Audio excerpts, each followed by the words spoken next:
சாமி வாங்க. இந்த வீட்டுல பேய் இருக்கு.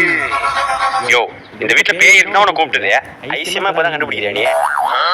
டேய் கொஞ்சம் சும்மா இருடா. அப்புறம் என்னடா தம்பி, இங்க இருக்கிறது சாதாரண பேய் இல்ல. அப்புறம் சந்திரமுகி. நீ சந்தில முக்கு கக்கூஸ்ல முக்கு பேய விரட்டிவே மாட்டியா நீ? தம்பி, யோ மூஞ்ச அப்படி காட்டாதயா, ஆய் வருது. வாந்தி வருதுன்னு தானே சொல்லுவாங்க. அது என்னன்னு தெரியல, உன் மூஞ்ச பார்த்தா ஆயுதாயா வருது.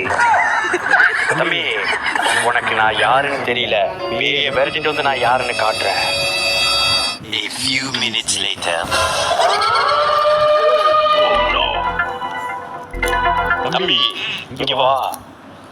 புடி. இன்னைக்கு ராத்திரி 12 மணிக்கு இருட்டா இருக்கும். யோ, ராத்திரி 12 மணிக்கு இருட்டாதான் இருக்கும். தம்பி, அந்த பலூன்ல தான் பேய்